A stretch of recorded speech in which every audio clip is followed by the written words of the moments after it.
Hello，我係 Jeffrey 啊，專門幫香港家庭揾九龍塘同埋何文田嘅理想新居。如果你已經住緊奧運站附近，又有諗過升級換新樓，咁係好歡迎你直接聯絡我嘅。你可以直接打電話啦、WhatsApp 或者 email 揾我嘅。咁我嘅聯絡方法咧已經喺畫面度噶啦。嗱，今日我會同你講解咧點解越嚟越多奧運站嘅家庭咧係會選擇搬去九龍塘或者何文田嘅喎。咁我希望今日咧我可以幫到大家對自己下一步有個全新嘅諗法。咁你見到畫面咧，我哋已經喺奧運站嘅啦。如果你一路都住喺奧運站呢一帶呢，你一定明白呢種感覺。一出門口呢，就地鐵站就商場，去九龍啊，去港島都非常方便。周圍嘅配套仲要好成熟，超級市場啊、餐廳、學校一應俱全。咁我都認同奧運區係一個非常之宜居嘅地方，實在有好多家庭咧喺度已經住咗10年8年，小朋友喺度長大，生活喺呢度建立。咁我又想問翻你一個問題喎，當年點解會揀奧運嚟住呢？05、06年奧運站賣新盤嘅時候，好多人會話：喂，呢度咩奧運站啊？大角咀嚟嘅啫，唔係咩傳統豪宅區喎。咁答案好簡單，因為奧運站係新嘢嚟嘅，新項目、新樓盤、新設施、新裝修、新管理，住新樓咧嘅感覺係無可取代嘅。新樓永遠有一種魔力。咁奧運站喺20年前咧就係一個全新發展嘅地區，所以就吸引咗一大批追求優質新居嘅家庭搬入嚟。咁到今時今日2026年啦，情況有少少唔同。當年嘅指標屋苑君匯港而家都差唔多20歲啦，成個區樓齡最細嘅龍璽都已經16歲。當年嘅新樓呢，而家已經唔算新啦。不過我相信呢，你對於新樓嘅追求係從來冇變過。咁成個奧運站 area 呢，已經係冇地方俾你起新屋苑噶啦。不過我有個好消息帶俾大家，如果你想重溫當年住新樓嘅感覺呢，答案其實就喺你身邊唔遠嘅地方。九龍塘何文田，咁我拍得呢條片啦，就知我其實接觸咗唔少由奧運區搬過嚟我哋九龍塘何文田嘅客戶，即係有好多時候有啲家庭想搬屋啦，但係佢會有個反應就係：唉，我想搬新啲，不過我又唔想搬，因為我住慣咗呢頭，我唔想改變我生活習慣啦，我唔想即係再熟悉過另外一個新嘅地方。呢種顧慮咧，我完全理解。即係比如話，我哋喺一個地方住咗好多年嘅，咁附近嘅街道啊、餐廳啊、學校啊、生活節奏啊，全部都係你熟悉同埋中意嘅。搬屋絕對唔係一件小事，萬一搬咗去一個陌生嘅地方，生活完全變晒，咁係好多人唔願意搬嘅原因嚟嘅。我會話，如果你由奧運站搬去九龍塘何文田區嘅話咧，你唔係普通搬屋，你係叫 upgrade。咁講個地理位置先啦。如果你由奧運站搭車去九龍塘啊、何文田呢個區咧，地面過去，其實10分鐘之內嘅車程。何文田站同埋奧運站中間咧，就其實係夾住一個旺角咁嘅啫。你由 Google Map 睇奧運同何文田嘅距離，大概係3至3.5公里左右，唔算好遠。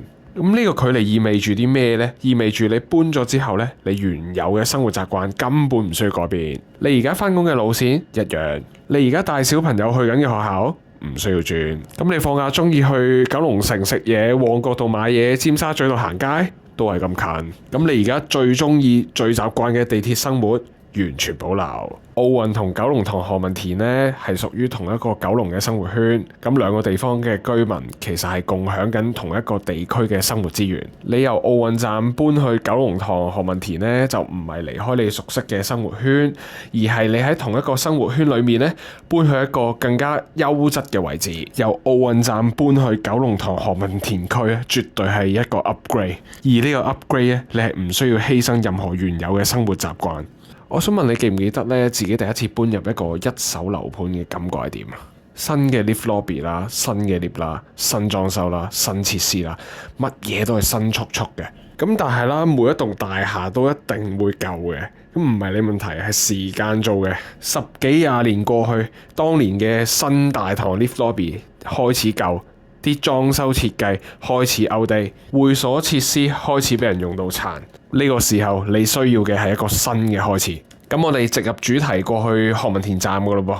對於奧運家庭嚟講咧，搬屋最大嘅顧慮之一係唔知道新地方係咪同佢哋奧運一樣咁方便。咁奧運就有奧海城呢個成熟嘅商場啦。咁隔離旺角同埋大角咀亦都有成行成市嘅餐廳小店啊。咁呢啲都係佢哋住咗咁多年已經習慣咗嘅生活便利。咁你喺何文田站上個如一呢，徒步5分鐘之內都可以行到去紅磡嘅內街。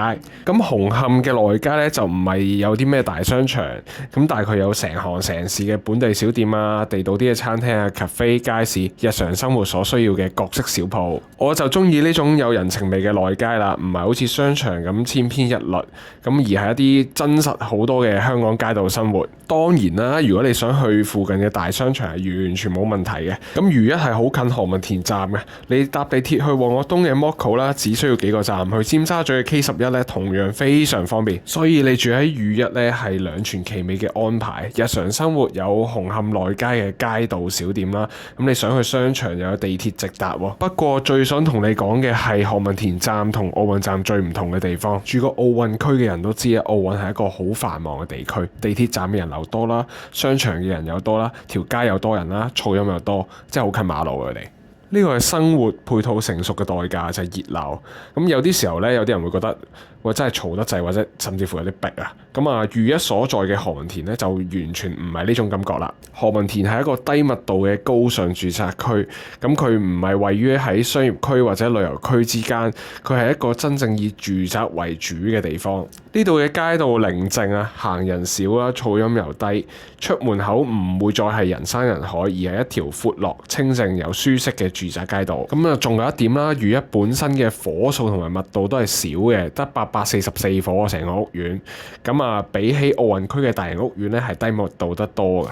咁意味住你嘅鄰居係少啲啦，咁啊電梯係少啲人爭啦，公共地方咧更加少人用啊，咁啊整體嘅居住體驗都係更加私密同埋舒服嘅。咁呢種生活咧係住喺較低密度嘅住宅區先有得享受啊。咁啊，對於有小朋友嘅家庭啦，一個寧靜嘅居住環境對小朋友嘅成長同埋學習都係非常之有幫助嘅。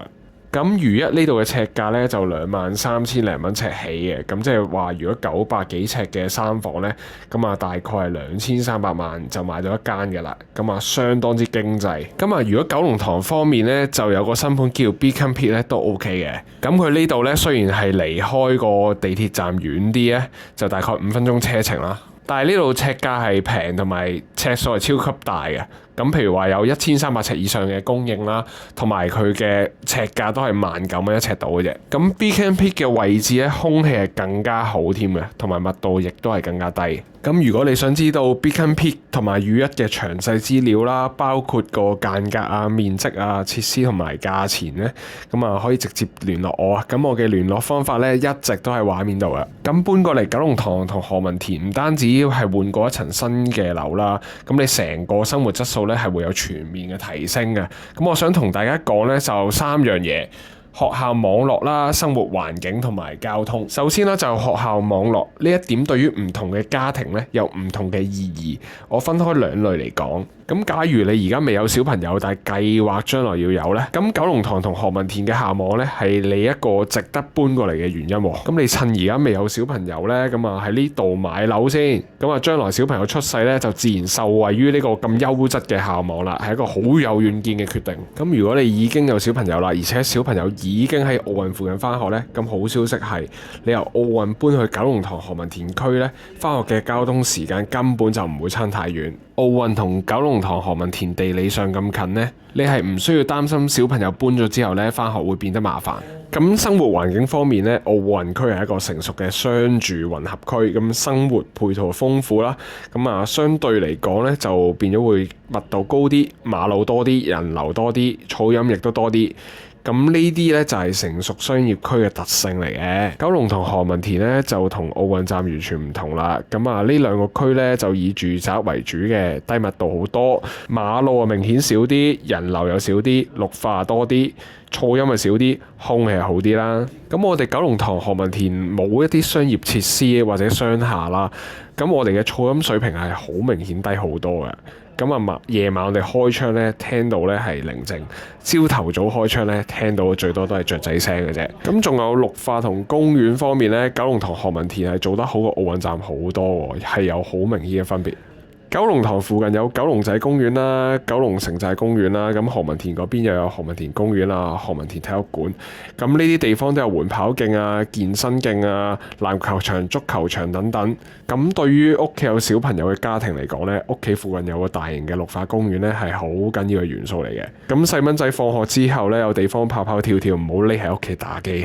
咁啊，週末呢又唔使出遠門，已經可以接近多啲大自然啦。呢啲生活呢，如果喺高密度嘅市區呢，係難以享受得到。最後呢，當然就係心理嘅感受啦。如果你住喺一個低密度、又寬闊、有綠化嘅環境呢，你每日出入嘅心情係唔同啲嘅。咁最後呢，就係交通啦。呢一點呢，係好多奧運住戶唔知道嘅事實嚟嘅。咁奧運站呢，係借得東涌線呢條地鐵線嘅啫。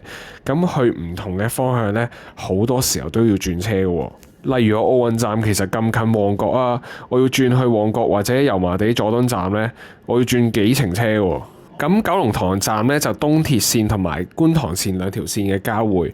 東鐵線呢，係可以直接去到旺角東啊、紅磡啊、沙田啊、大學啊、大圍，仲可以去埋羅湖同埋落馬洲過境啊。咁本身觀塘綠色線呢，就由九龍東去到油麻地嗰邊呢，都係覆蓋晒嘅。咁何文田站呢，亦都係兩條線嘅交匯，咁佢分別就係觀塘線同埋屯馬線。咁簡單啲嚟講啦，咁如果你搬咗去九龍塘何文田之後呢，你嘅交通選擇性呢係比奧運站多咗好多嘅。咁當年啦，好多人選擇咗奧運啦，係因為你追求緊一個新樓嘅生活。咁呢個選擇係正確嘅。奧運站呢係俾咗你好多年優質嘅生活㗎啦，但係隨住時間嘅過去啦，每棟大廈都會變舊㗎。但我相信你對生活嘅追求呢係從來都冇變過。咁而家九龍塘同何文田嘅新盤呢係俾咗你一個機會重新出發嘅。如果你哋搬過嚟呢邊呢，咁你搬咗嘅距離係唔遠，所以你生活嘅習慣係唔需要改變啦。咁你仲有更多地鐵線路可以選擇，有更加好嘅下網，更加寧靜嘅環境，更加豐富嘅綠化公園，係一個全方位嘅生活提升。